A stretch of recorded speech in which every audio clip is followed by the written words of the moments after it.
My name is Lucas Gonzalez, and I'm a student at Duke University. I'm currently working on a project regarding neurodiversity. Today we'll be speaking about a topic in 3 levels of increasing difficulty. First, with a young child, then a college student, and finally we'll be speaking to an expert in the field. The topic I'll be speaking about today is the pathology paradigm and its alternative, developed by educator Nick Walker, known as the neurodiversity paradigm. My name's Lily. I go to George Watts, kindergartner. I'm a kindergartner in Miss Lambert's class. Awesome. So do you know what we're here to talk about today? I don't know. You're not sure? Okay. Well, we're going to talk about the way that society, you know what society is? The world, people. No. You don't know what society is? Nope.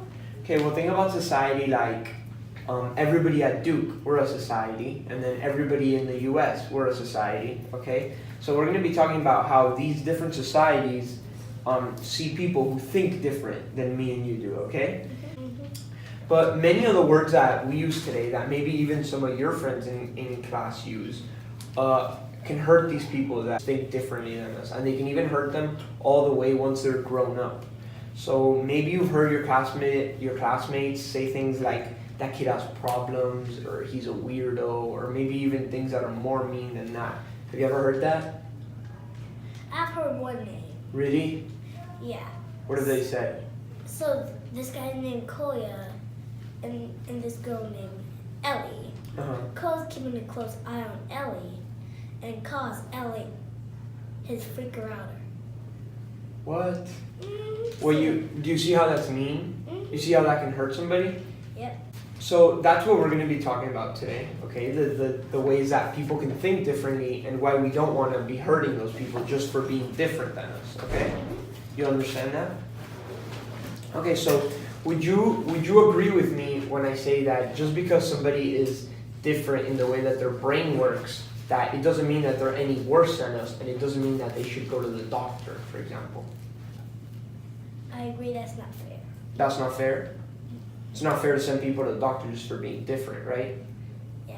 When they're like healthy already. Exactly. They don't have a problem to begin with. So you agree with me on that? Yes. Can you promise me that next time that you meet someone who thinks differently than you do, you'll judge them based on who they are and not the way that they think or not their differences? You can agree with me on that? Mm-hmm. Thanks so much for taking part of this interview. Hi, I'm Anne, and I'm a Duke student. Okay. So Anne, are you familiar with the pathology paradigm? No, I'm not. Okay. So the pathology paradigm basically is a term coined by educator Nick Walker, and what it states is that generally as a society today we see mental differences as a negative. So saying, for example, that autism is a global health crisis is an example of the pathology paradigm, just because we see that a lot today, and just because people think differently doesn't necessarily always mean that it's negative. Yeah, I definitely see that around me in society a lot. Okay, That's and even at Duke, you see that? I don't know if I have any specific examples at Duke, but I think just like society and university as an institution in general, like require people to be a certain way. Okay. Like you have to be good at studying, like you have to be able to focus for a long time. And if you like have ADHD or something and you can't do that, then you're considered like not normal. Like Okay. you need to change your behavior instead of like the system that needs to be adjusted. So you definitely see like they want like one type of students. All right, so on to the alternative, and this is also a term came up by Nick Walker, and he calls it the neurodiversity paradigm. So basically what this means is just how me and you can be different in a multitude of ways, we can also be different in the way that we think. And this paradigm specifically states that there's no objective, scientific, normal brain, which we can just say, like, this is the brain, and if you're different from this, we must fix you.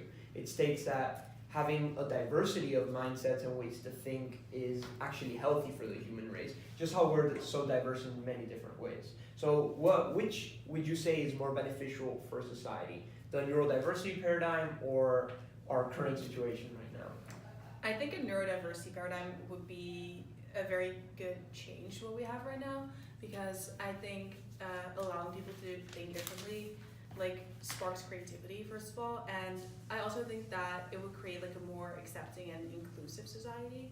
Whereas like now everyone needs to kind of conform to society's standards and like think the way society wants you to think. And I think having like a more diverse like criteria on what's normal or like accepting more people would definitely like let a lot of people feel more normal and accepted. Okay, great. So, do you agree with the idea that there's no such thing as a single normal way to think and operate? I think, as you said, like scientifically, I don't think there is a single normal way. I do think there is a normal way that is like imposed upon us by schools, by society, by teachers, by parents. But I think like calling anything normal, I think is kind of like wrong, because obviously normal kind of implies good, and I don't think there is one like normal or good way to think about things. So, would you be open to challenging your own vocabulary and daily use and using more accurate words like neurominorities for those people who don't identify as neurotypicals? I've never heard anyone use the word neurotypical, but I think I think like changing your vocabulary can definitely like destigmatize certain issues like this. So instead of like calling people with autism or ADHD instead of classifying those as like diseases. Yeah, instead of harmful terms. Yeah. Yeah, we could definitely I would be open to changing my vocabulary. Awesome. Do you feel like you've learned something new in this short talk we've had? Yeah, I learned that there's two different paradigms on the way people think. Yeah. Is there only one right or normal way for a human brain to function? Oh, not at all. The brain is so marvelously different from one individual to the next. In my line of work, I get to examine many hundreds of human brains throughout the course of my teaching and my research, and every one of them is different. Okay. So that's at a very gross level when one simply holds a human brain in one's hand. But if we were to examine the details of the wiring, of the connections, the chemistry of its synapses, we would find that no two brains are the same. In fact, sometimes we even struggle to define what is a typical brain. In my way of thinking about this issue, I think there are challenges that individuals might relate back to their particular structure and function, and there certainly are diseases and disorders that can impair a person's quality of life and capacity to function. And we should think well about that and the meaning of disability, the meaning of illness. But if we were to consider individuals who don't have a sense of their own limitation, there's just tremendous variation. And so we absolutely would not want to put labels on individuals that would impede their sense of self-efficacy or their sense of potential to contribute in really important ways to their communities and to society at large. Okay, so would you say that it's healthy for the human race to have a wide diversity of brains and mindsets per se, and different ways to think? Sure, I think about that in just strictly evolutionary biological terms, but I also think that in sociological or anthropological terms, and I certainly just think about that as a human being myself, with a family, in a community, in a society. I think we really need one another. We need the diversity that our own perspectives bring to these larger communities. I think that's particularly true in education, but it's certainly true in our broader society as well. We may not all agree, we may not all share the same values, but I think with a certain openness, we have much to learn from one another that ultimately can be related back to the diverse life experiences, the diverse genetic basis, and how all of that interacts in so many complicated and wonderful ways to account for the brains that we have. Okay, great, thank you. How would you say that the developing mind, right, so like a child's mind, is affected when the child is separated and told that they have a problem, say a learning disability, a reading disability? So they're put into separate groups, and they're told that they're not the normal kids, so they need extra time in class, or whatever accommodations they say. How do you think that affects a developing brain living its entire life thinking, I'm not normal? Yeah, so you've asked me actually quite a challenging question. You've asked, how does it affect the brain? I can give you a much less confident answer about how, but I can certainly say with confidence that it does affect the developing brain. Mm-hmm. What the brain is trying to do is integrate the information that we are constantly receiving as we go through our day-to-day lives with past experience, and all of that is interacting with our intrinsic structure, who we are, that our genes have provided us, and even that can be modified through epigenetic mechanisms as we're learning about now. But with all of that said, I think what the brain is trying to do is to create a model that will guide behavior in the future. And that model can be shaped in a very powerful way, particularly in the young child's brain, by the information that it's receiving. When there is power, when there's social significance, when there is construct and authority that comes through teacher, administrator, institution, religion, whatever you want to think about, that kind of input is an important source of information that child might use to develop their model of who they are and how they function in the world.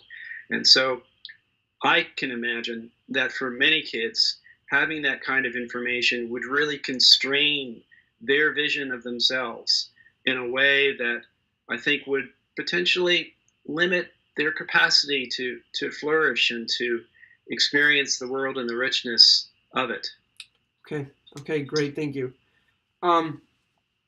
So another question: do you think that a shift in the language and the way neurominorities are perceived would have a positive impact overall? I think so. Language is a powerful thing, and labels themselves, particularly labels that come from authority, can be particularly powerful. Sometimes that can be empowering and helpful, but I believe that often it's not. Often it's actually limiting and impairing.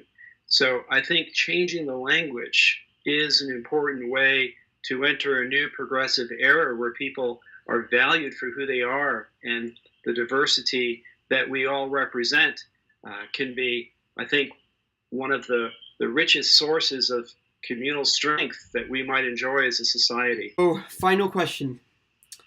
Does the concept of a normal brain have any objective scientific validity?